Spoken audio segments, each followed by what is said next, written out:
অর্থমন্ত্রী, আপনি বাজেট উপস্থাপন করুন। বিসমিল্লাহির রহমানির রহিম। মাননীয় স্পিকার, আসসালামু আলাইকুম। দীর্ঘ দেড় শতকের ফ্যাসিবাদ বিরোধী লড়াইয়ের ধারাবাহিকতায় 2024 এই ছাত্র জনতার রক্তক্ষয়ী গণ অভ্যুত্থানের মধ্য দিয়ে বাংলাদেশ আবার নতুন করে গণতন্ত্রের পথে যাত্রা শুরু করেছে।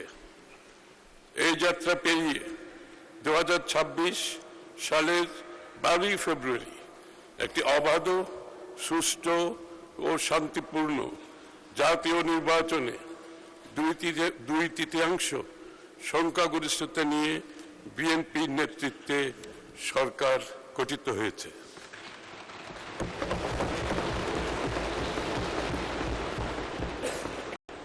সরকারের অর্থমন্ত্রী হিসাবে দায়িত্বপ্রাপ্ত হয়ে আমি আজ এই মহান সংসদে আমাদের প্রথম বাজেট প্রস্তাবনা উত্থাপনের জন্য দাঁড়িয়েছে। মাননীয় স্পিকার, শুরুতেই বিনম্র শ্রদ্ধার সাথে স্মরণ করছি মহান মুক্তিযুদ্ধের বীর শহীদদের এবং নির্যাতিত নারী সহ সকল আত্মত্যাগী মানুষদের। একই সাথে স্মরণ করছি স্বাধীনতার পর থেকে আজ পর্যন্ত গণতন্ত্র প্রতিষ্ঠায় দীর্ঘ সংগ্রামে আত্মদানকারী সকল শহীদ এবং গুম, খুন, হামলা, মামলা ও গুলিবর্ষণের শিকার সকল আহত যোদ্ধাকে, যাদের আত্মত্যাগ আমাদের জাতীয় জীবনে গণতন্ত্র, অধিকার ও নতুন আশার দিগন্ত উন্মোচন করছে। মাননীয় স্পিকার,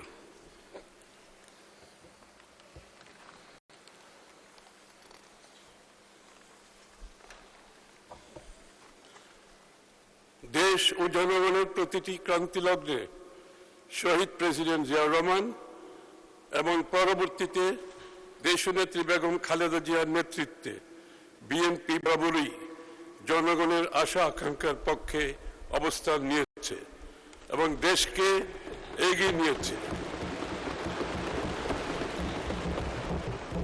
বিগত দেড় দশকের বেশি সময় ধরে জেঁকে বসা ফ্যাসিবাদ শাসনের বিরুদ্ধেও এদেশের মানুষের দীর্ঘ সংগ্রামে নেতৃত্ব দিয়েছে বিএনপি।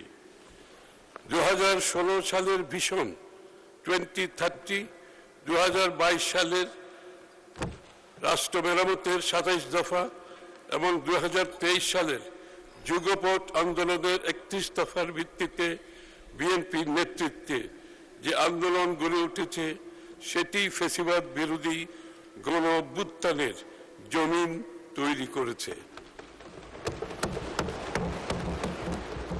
এই জমিনের উপর দাঁড়িয়েই সংগঠিত হয়েছে 2024-এর ঐতিহাসিক ছাত্র জনতার গণ অভ্যুত্থান। মাননীয় প্রধানমন্ত্রী তারেক রহমানের নেতৃত্বে রাজনীতি ও রাষ্ট্র ব্যবস্থার সংস্কার, মেরামত ও রূপান্তরের 31 দফার পথ ধরে বিএনপি গণ অভ্যুত্থানের আকাঙ্ক্ষাকে ধারণ করে আরও সম্প্রসারিত প্রস্তাব জুলাই জাতীয় সনদে উপস্থাপন করেছে। আমরা যে জুলাই জাতীয় সনদ স্বাক্ষর করেছি, সেটা অক্ষরে অক্ষরে বাস্তবায়ন করার ঘোষণাও ইতিমধ্যে তিনি জাতির সামনে দিয়েছেন।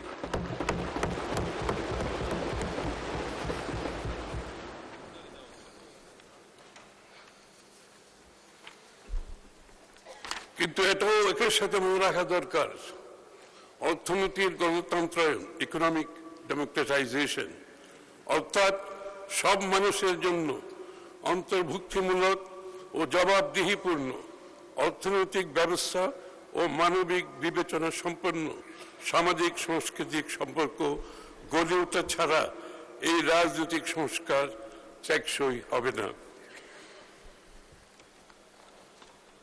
মানুষের জন্য নিরাপদ, সমৃদ্ধ, মর্যাদাশীল জীবন নিশ্চিতকরণে সরকারের অভিপ্রায়ের একটি প্রতিফলন।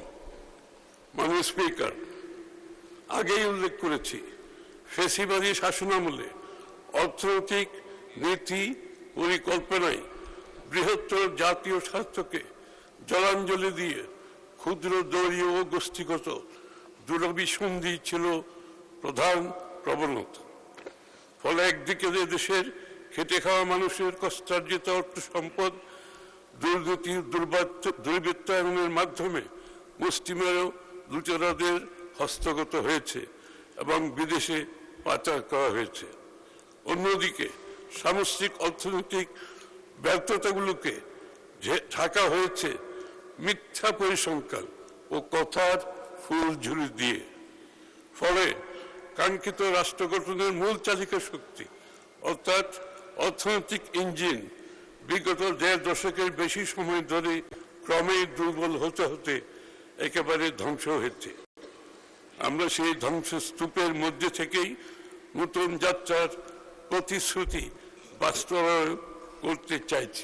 স্পিকার, নির্বাচনী ইশতেহারে আমরা গণতন্ত্র, জবাবদিহিতা, সুশাসন, ন্যায়ভিত্তিক উন্নয়ন এবং অর্থনৈতিক সুযোগের বিস্তারের উপর জোর দিয়ে একটি মানবিক, গণতান্ত্রিক, কল্যাণমুখী বাংলাদেশ গড়ে তোলার রূপরেখা উপস্থাপন করেছিলাম।